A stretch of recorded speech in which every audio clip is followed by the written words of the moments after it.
अपने पसंदीदा शो के फुल एपिसोड देखने के लिए अभी डाउनलोड करें दंगल प्ले ऐप।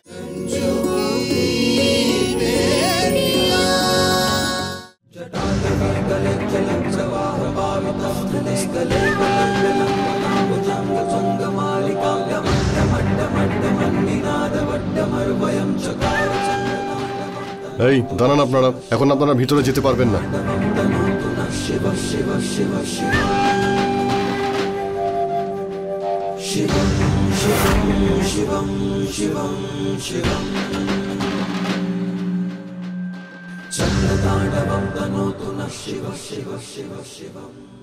আর যদি আপনি বিয়ের কথা বলেন, মা সে তো একদিন না একদিন হয়েই যাবে, কিন্তু পড়াশোনা করে কিছু একটা হয়ে নিজের পায়ে যদি একবার দাঁড়িয়ে যায়, তখন জীবনে যে কোনো পরিস্থিতির সঙ্গে লড়াই করতে পারবে। তারপর বিয়ের সিদ্ধান্ত না হয় পরে নেওয়া যাবে। আমি সব জানি তুমি নিজের কথা প্রতিষ্ঠা দেওয়ার জন্য তুমি এই মন গড়া কথাগুলো বলছো, কিন্তু আমি তোমার কথা শুনতে চাই না। না না মা, আমি আপনাকে এখানে রাজি করাতে আসিনি, বলতে এসেছি। তার মানে?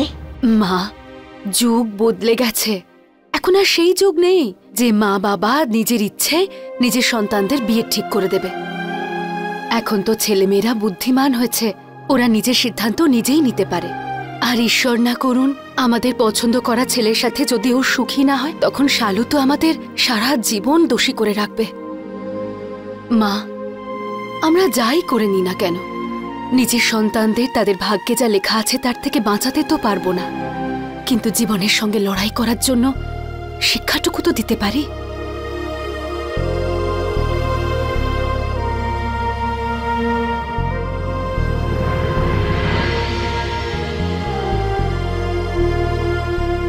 আমি আপনার জন্য চা নিয়ে আসছি। দাঁড়াও, তোমার কাজে যাওয়ার সময় হয়ে গেছে। সেলাই শেখার জন্য মেয়েগুলো অনেকক্ষণ ধরে বসে আছে, ওখানে যাওয়া তোমার বেশি দরকার। তুমি তোমার কাজে যাও, মুস্কান আমাকে চা বানিয়ে দেবে। মুস্কান, আরে তোর ঠাকুমাকে চা খাওয়াবি না নাকি?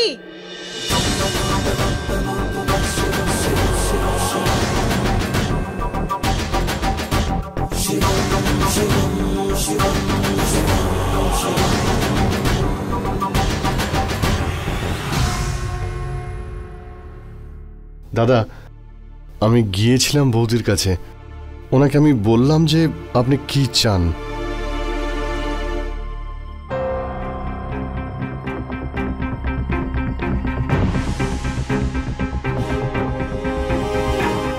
কিন্তু ওই বৌদি মেয়ের এখন বিয়ে দিতেই চান না। কিন্তু মাসিমা বিয়ের খবর শুনে খুব খুশি হয়েছেন।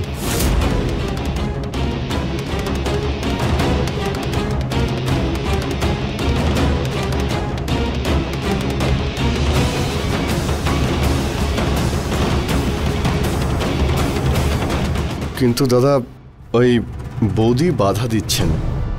উনি বলছেন শালুমা এখন পড়াশোনা করুক, তারপরে বিয়ের কথা ভাববেন। কি বলেছো? নিজের মেয়ে? কিন্তু ওর মেয়েরা তো আমার টাকায় বিলাসিতা করে, আর ওর জীবনের ব্যাপারে যে কোনো সিদ্ধান্ত নেওয়ার অধিকার একমাত্র আমার আছে, আর আমি সিদ্ধান্ত নিয়ে নিয়েছি।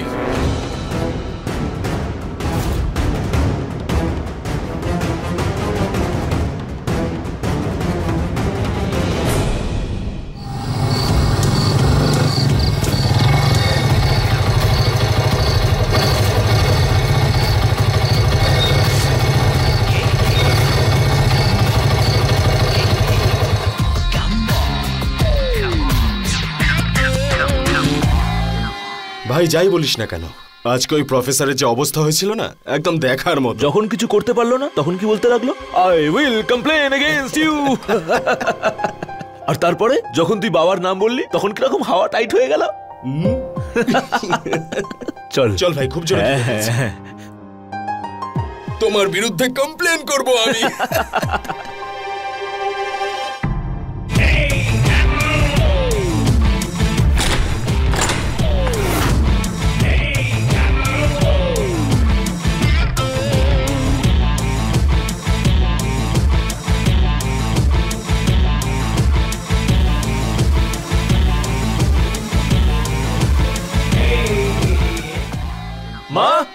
মা কোথায় তুমি?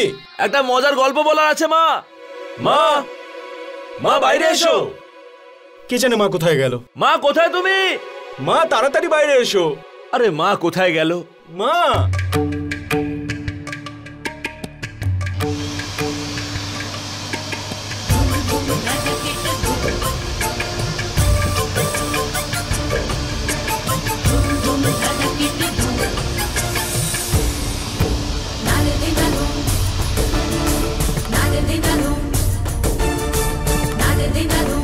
এর মধ্যে কোন নেল পেন্টটা পছন্দ আপনার? আমায় কেন জিজ্ঞেস করছো? নিজেই পড়ে দেখো কি ট্রেন্ড চলছে। সব বড় বড় হিরোইন্স ম্যাচিং নেল পেন্টস লাগায়, আর সব হাই ক্লাস লেডিজ এই ট্রেন্ডই ফলো করে। তাহলে আমি কেন নয়? চলো আমার ড্রেসের ম্যাচিং নেল পেন্ট বের করো। ওকে বৌদি।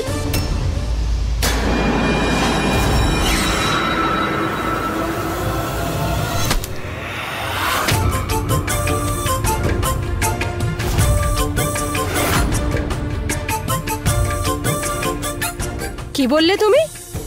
বৌদি? আমাকে দেখে তোমার বৌদি মনে হচ্ছে? ম্যাডাম বলবে, ম্যাডাম, বুঝতে পেরেছো? Sorry madam. চলো আমার ড্রেসের ম্যাচিং নেল পেন্ট খোঁজো। তাড়াতাড়ি নেল পেন্ট ম্যাচ করো। ম্যাম কোন শাড়িটা পছন্দ করেছেন কালকের পার্টির জন্য? ওরে বাবা, আমার তো শাড়ি ফাইনাল হয়নি। আমার এগুলো একদম ভালো লাগে না, প্রত্যেকটা ফাঁকিবাজ। মনিয়া! ম্যাডাম, শাড়িগুলোর অপশন এখানে আছে। মনিয়া, একটা কাজ করতে তোমার ঠিক কতটা টাইম লাগে? আর তুমি কেন শাড়ি এনেছো? ডিজাইনার কোথায়? আমি ড্রেস ডিজাইনারের কাছ থেকে এসেছি। এটা তোমার আসার সময়?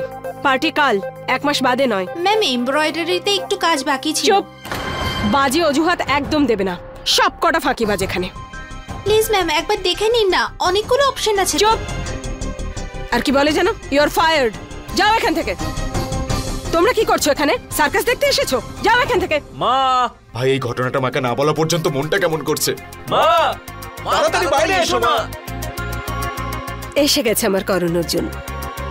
প্লিজ একবার অপশনটা দেখে নিন না ম্যাম, প্লিজ।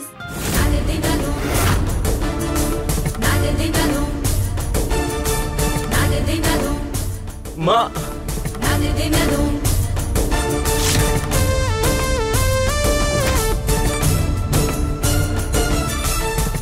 আরে থামো, দেখছো না ম্যাডামের করণ অর্জুন এসছে। দূরে থাকো।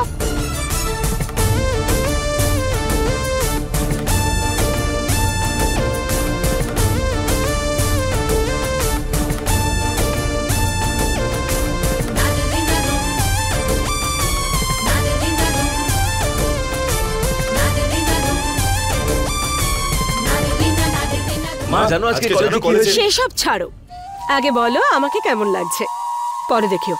And don't miss my new hair style. মা, ইউ আর লুকিং বিউটিফুল। সত্যি কথা বলতে আজ তোমাকে একদম সিনেমার হিরোইনের মতো দেখাচ্ছে। তাও 10 বছর আগেকার ঐশ্বর্য রায়। সত্যি বলছিস? সত্যি সত্যি। কি ব্যাপার মা, আজকে তোমার মেকআপ টিমে এতগুলো লোক? বাড়িতে পার্টি আছে নাকি? হ্যাঁ পার্টি আছে, তবে আজ নয় কাল। কিন্তু প্রিপারেশন তো আজই করতে হবে না? অবশ্যই করতে হবে মা। উনি তো আমাদেরই মা, তাই না? এখান থেকে মুম্বাই অবধি কেউ তোমার জায়গা নিতে পারবে না। এই মা, খুব সুন্দর দেখাচ্ছে না?